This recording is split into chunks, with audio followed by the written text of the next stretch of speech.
Good evening, everyone. Welcome back to Fables and Fury. Let's get right back into it. We are on page 18 of Terry Pratchett's Equal Rites. And when last we left off, Esk and her brothers were going to try and find Granny Weatherwax at her cottage. Her cottage is locked, there's snow on the ground, and they're going into the privy to find the key to the cottage. And Esk is just volunteering to go. Go. Huh. Anywho, let's begin. A witch's privy could contain anything. I'll go and look, shall I? Esk added. If you like, said Galta airily, almost concealing his relief. In fact, when she managed to get the door open against the piled snow, it was neat and clean and contained nothing more sinister than an old almanac, or, more precisely, about half an old almanac, carefully hung on a nail.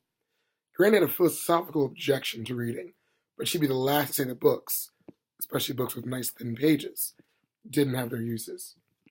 The key shared a ledge by the door with a chrysalis and the stump of a candle. Just so you know, a chrysalis is kind of like a cocoon for like insects and stuff. Esk took it gingerly, trying not to disturb the chrysalis, and hurried back for the boys. It was no use trying the front door. Front doors in bad ass were only used by bridges and corpses. Bridges, I said bridges, I'm sorry. Were only used by brides and corpses. And Granny had always avoided becoming either. Around the back, the snow was piled in the front door, and no one had broken the ice on the water butt. The light was starting to pour out of the sky by the time they dug through to the door and managed to persuade the key to turn. Inside, the big kitchen was dark and chilly and smelled only of snow. It was always dark, but they were used to seeing a big fire in the wide chimney and smelling the thick fumes of whatever it is she was boiling up this time, which sometimes gave you a headache and made you see things. They wandered around uncertainly, calling, until S decided they couldn't put off going upstairs any longer. The clunk of the thumb latch on the door to the cramped staircase sounded a lot louder than it had to. Granny was on the bed, with her arms tightly folded across her chest. The tiny window had blown open. Fine snow had blown in across the floor and over the bed. S stared at the patchwork quilt under the old woman, because there were times when a little detail could expand and fill the entire world. She had barely heard when Cern started to cry. She remembered her father, strangely enough, making the quilt 2 winters ago, before the snow was almost as bad, and there wasn't much to do in the forge.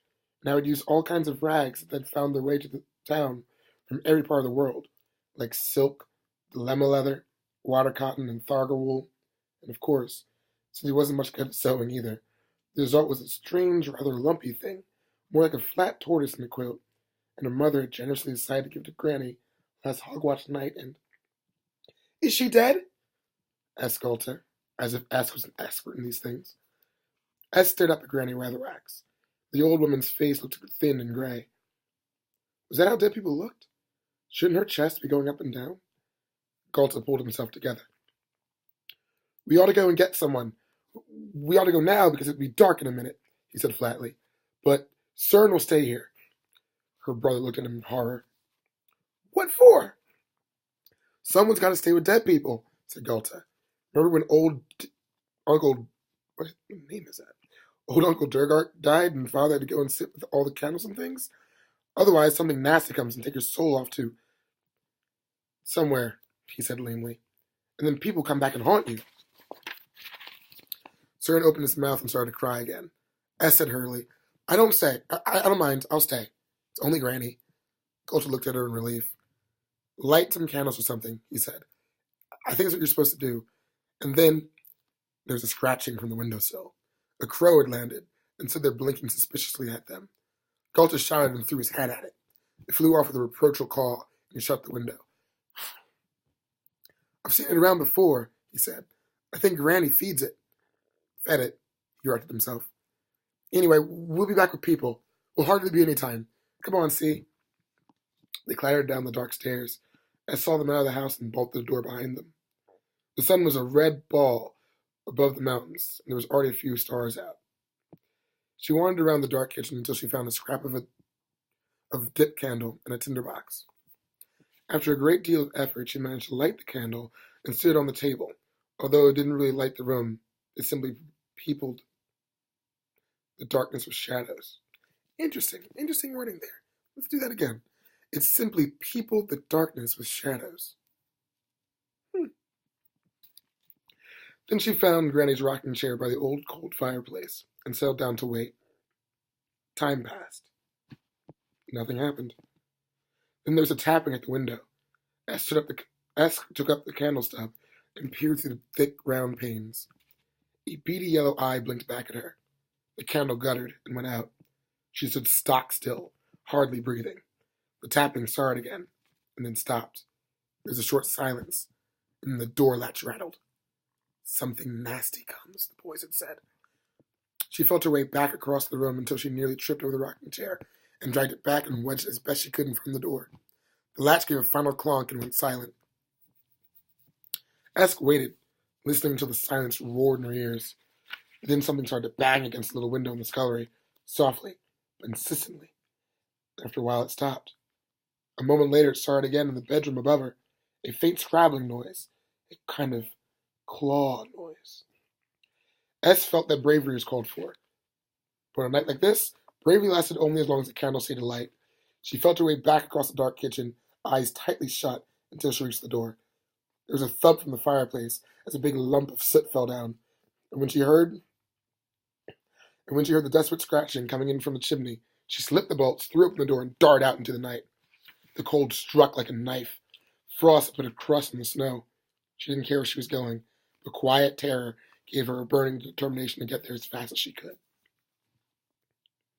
Inside the cottage, the crow landed heavily in the fireplace, surrounded by soot and muttering irritably to itself. It hopped into the shadows. A moment later, there was a bang of a latch on the stairway door and the sound of fluttering on the stairs. S reached up as high as she could and felt the tree for the marker. This time she was lucky. With the pattern of the dots and grooves told her she was over a mile from the village, and she'd been running in the wrong direction. There was a cheese-rind moon and a sprinkling of stars, small and bright and pitiless. The forest around her was a pattern of black shadow and pale snow, and she was aware that all the shadows were standing still. Everyone knew there were wolves in the mountains, because on some nights their howls echoed down from the high tops, but they seldom came near the village. The modern wolves were the offspring of ancestors that had survived because they had learned that human meat had sharp edges. But the weather was hard, and this pack was hungry enough to forget all about natural selection. Esk remembered what the other children were told: climb a tree, light a fire. When all else fails, find a stick and at least hurt them. Never try to outrun them. The tree behind her was a beech, smooth and unclimbable. Esk watched as a long shadow detached itself from a pool of darkness in front of her and moved a little closer. She knelt down, tired, frightened, unable to think, and scrabbled under the burning cold snow for a stick. Granny Weatherwax opened her eyes and stared at the ceiling, which was cracked and bulged like a tent. She concentrated on remembering that she had arms, not wings, and didn't need to hop. It was always wise to lie down for a bit after a borrow, to let one's mind get used to one's body, but she knew she didn't have the time. "Drat the child," she muttered, and tried to fly onto the bedrail. The crow, who had been through all this dozens of times before, and who considered, insofar as birds can consider anything, which is a very short distance indeed, a steady diet of bacon rinds and choice kitchen scraps, and a warm roost for the night was well worth the occasional inconvenience of letting Granny share its head. Granny found her boots and thumped down the stairs, sternly resisting the urge to glide. The door was wide open, but there was already a drift of fine snow on the floor. "Oh, bugger," she said. She wondered if it was worth trying to find Esk's mind, but human minds were never so sharp and clear as animal minds. And anyway, the overmind of the forest itself made impromptu searching as hard as listening for a waterfall in a thunderstorm. But even without looking, she could feel the pack mind of the wolves, a sharp, rank feeling that filled the mouth with the taste of blood. She could just make out the small footprints in the crust, half filled with fresh snow. Cursing and muttering, Granny Weatherwax pulled her shawl around her and set out. The white cat awoke from its private ledge in the forge when it heard sounds coming from the darkest corner. Smith had carefully shut the big doors behind him when he went off with the nearly hysterical boys, and the cat watched with interest as a thin shadow prowled at the lock and tested the hinges. The doors were oak, hardened by heat and time. That didn't prevent them from being blown right across the street. Smith heard a sound in the sky as he hurried along the track. So did Granny. It was a determined, whirring sound, like the flight of geese, and the snow clouds boiled and twisted as it passed. The wolves heard it too, as it spun low over the treetops and hurled down into the clearing. But they heard it far too late. Granny Weatherwax didn't have to follow the footprints now. She aimed herself for the distant flashes of weird light and the strange swishing and thumping and the howls of pain and terror. A couple of wolves bolted past her with their ears flattened in grim determination to have it away on their paws no matter what stood in their way. There was a crackle of the breaking branches. Something big and heavy landed in a fir tree by Granny and crashed, whimpering into the snow. Another wolf passed her in a flat trajectory about head height and bounced off a tree trunk. There was silence. Granny pushed her way between the snow-covered branches. She could see that the snow was flattened in a white circle. A few wolves lay at the edges, either dead or wisely deciding not to move. The staff stood upright in the snow, and Granny got the feeling that it was turning to face her as she walked carefully past it. There was also a small heap in the center of the circle, curled tightly up under itself. Granny knelt down with some effort and reached out gently. The staff moved. It was a little more than a tremble, but her hand stopped just before it touched S's shoulder. Granny glared up at the wooden carvings and dared it to move again. The air thickened. Then the staff seemed to back away while not moving, while at the same time something quite indefinable made it absolutely clear to the old witch that as far as the staff was concerned, this wasn't a defeat. It was merely a tactical consideration. It wouldn't like her to think that she had won in any way, because she hadn't. S gave a shudder. Granny patted her vaguely. "It's me, little one. It's old Granny." The hump did not uncurl. Granny bit her lip. She was never quite certain about children, thinking of them. When she thought about them at all, I'm sorry, that was just terrible flow. Let's try that one more time. She was never quite certain about children, thinking of them, when she thought of them at all, as coming from somewhere. Better flow, terrible words. One more try. Granny bit her lip. She was never quite certain about children, thinking of them, when she thought of them at all, as coming somewhere between animals and people. She understood babies. They put milk in one end and kept the other end as clean as possible. Adults were even easier, because they did the feeding and the cleaning themselves. But in between was a world of experience that she had never really inquired about. As far as she was aware, he just tried to stop them from catching anything fatal and hoped that it all turned out all right. Granny, in fact, was at a loss, but she knew she had to do something. "Did a nasty wolves have frightened us then?" she hazarded. For quite the wrong reasons this seemed to work. From the depths of the ball, a muffled voice said, "I am 8, you know." "People who are 8 don't curl up in the middle of the snow," said Granny, feeling her way through the intricacies of adult-child conversation. The ball didn't answer. "I've probably got some milk and biscuits at home," Granny ventured. There was no perceptible effect. "Escarita Smith, if you don't behave this minute, I will give you such a smack." S poked her head out cautiously. "There's no need to be like that." When Smith reached the cottage, Granny had just arrived, leading S by the hand. The boys peered around from behind him. Said Smith, not quite aware how to begin a conversation with someone who's supposed to be dead. "They, told me you were ill." He turned and glared at his sons.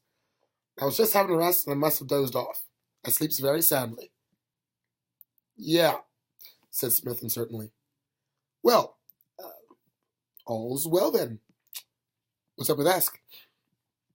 "She took a bit of a fright," said Granny, squeezing the girl's hand. "Shadows and whatnot. She needs a good warm. I was going to put her right down in my bed. She's a bit mazed, if that's all right with you." Smith wasn't absolutely sure it was all right with him, but he was quite sure that his wife, like every other woman in the village, held Granny Weatherwax in solemn regard, even in awe, and that if he started to object, he would rapidly get out of his depth. Fine, he said. "It is no trouble. I'll send along for her in the morning, shall I?" "That's right," said Granny. "I'd invite you in, but here's me, we have a fire." No, that's all right," said Smith hurriedly. "I've got my supper waiting.